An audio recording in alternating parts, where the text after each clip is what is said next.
러시아 유럽 침공, 유럽은 재무장 중.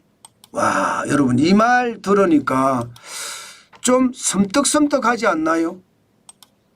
세상에 러시아가 유럽을 침공한다고 이런 생각을 충분히 할 수 있잖아요. 그런 분위기가 지금 사실은 만들어지고 있습니다.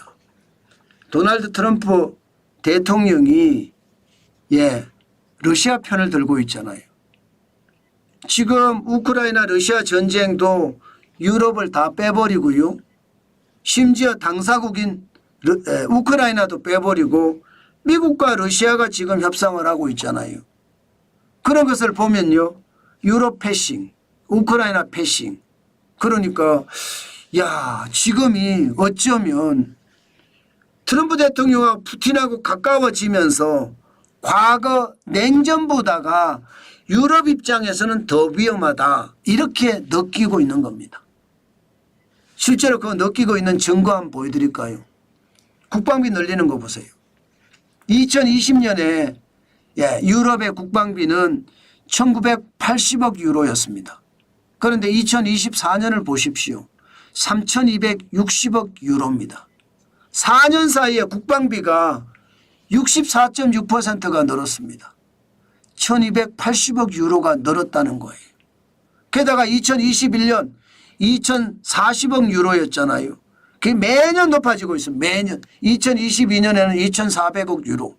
그리고 2023년에는 2790억 유로. 계속 올라가죠. 결국 말입니다.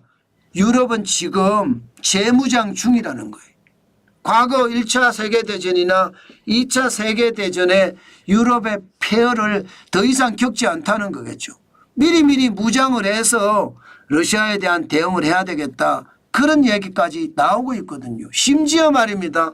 트럼프 대통령은 젤렌스키 우크라이나 대통령하고 지금 설전을 벌이고 있는데 젤렌스키 대통령에게 퇴진해라. 그렇지 않으면 나라 잃을 거다. 이렇게까지 협박을 하고 있는 중입니다. 그렇게 생각을 하면 진짜 섬뜩섬뜩하죠. 아마 협상용일 거다 이렇게 예상은 하지만 만약에 협상용이 아니라면요. 지금 요동치는 것은 어쩌면 당연할지도 모르겠습니다. 실제로 말입니다. 지금 트럼프 대통령이 노리는 것은 유럽이 방위비 높여서 스스로 방어해라 이거예요. 지금 미국의 요구하는요. GDP 대비 5%까지 유럽 각국들은 방위비를 높여라 이거예요. 지금 영국이 가장 많다고 하는 게 GDP 대비 2.3%거든요. 749억 달러. 독일은 1.5%밖에 안 되고요. 프랑스도 2.1%, 이탈리아도 1.6%.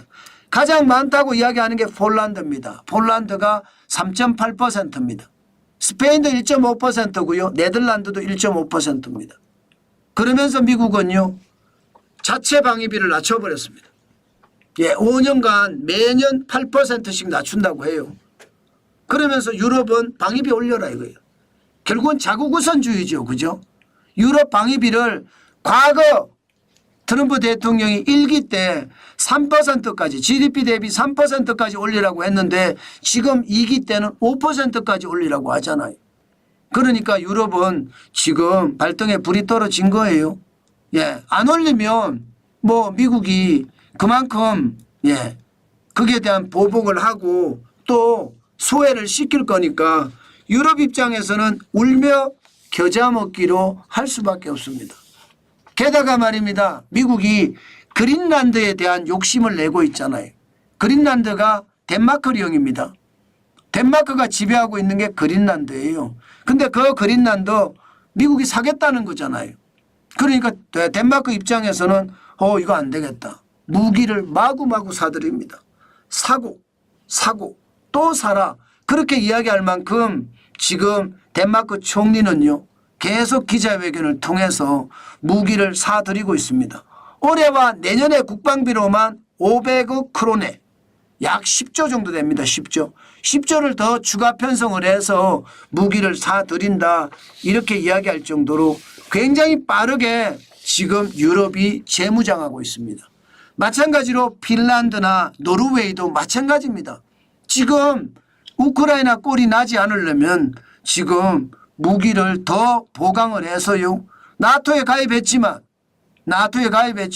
이거 탈퇴하라 압력을 넣을 수 있다는 거예요. 그렇기 때문에 그것을 방어하기 위해서 지금 무기를 계속 사고 있다는 것. 이게 지금의 현실입니다. 그러다 보니까 여러분, 이거 한번 보세요. 대한민국은 점점 방위산업이 좋아지고 있습니다. 유럽이 재무장하는 것뿐만 아니라 지금 동남아 지역에서도 중국을 배제하려고 하는 움직임이 굉장히 강하거든요. 필리핀도 그렇고 베트남도 그렇고 인도네시아도 그렇고 말레이시아도 그렇고요. 그러다 보니까 대한민국의 무기가 지금 수요가 굉장히 높아지는 겁니다. 지금 수주 잔액을 보면요. 2020년 62조 8,468억 원이었는데 2023년에는 수주 잔액만 117조 7,423억 원이라고 이야기할 정도로 수주 잔액이 굉장히 많습니다. 그러니까 하나에어로스페이스 같은 경우는 주가가 하늘 높은 줄 모르고 지금 그만큼 말입니다. 유럽의 재무장 게다가 아시아의 무장 여기에 인도까지 강세를 하니까 아무래도 말입니다. 아무래도 대한민국의 무기가 지금 많이 팔릴 거다. 그렇게 예측을 하는 거죠. 그러니까 시장에서도요. 하나에어로스페이스 보고 있으면 난리도 아니에요. 하나에어로스페이스만 올라갔느냐? 아니에요. 현대 로템도 K2 전차를 만드는 회사인데 주가가 굉장히 많이 올라갔고요. LIG 넥스원도 마찬가지입니다. 풍산도 마찬가지고요. 그만큼 말입니다. 전 세계는요. 신냉전 체제라고 보기보다는 신제국주의 체제가 만들어지는 것 같거든요. 그만큼 미국은 팽창하려고 하는 의도가 강하고요. 중국도 마찬가지, 러시아도 마찬가지 팽창하려고 하는 의도가 강하니까 각 나라마다 팽창에 대비해서 무기를 계속 사들이고 있다. 이렇게 생각하면 틀리지 않을 것 같습니다. 당분간은 대한민국의 방위산업이나 조선주, 군함을 만드는 것도 있을 거 아니에요. 조선주가 계속 좋아지지 않겠느냐 그런 예측도 해봅니다. 그렇지만 항상 방어적인 투자를 해야 되는 거 잊지 마시고 시장에 대응을 해야 되겠다. 그 말씀 또 한 번 드립니다.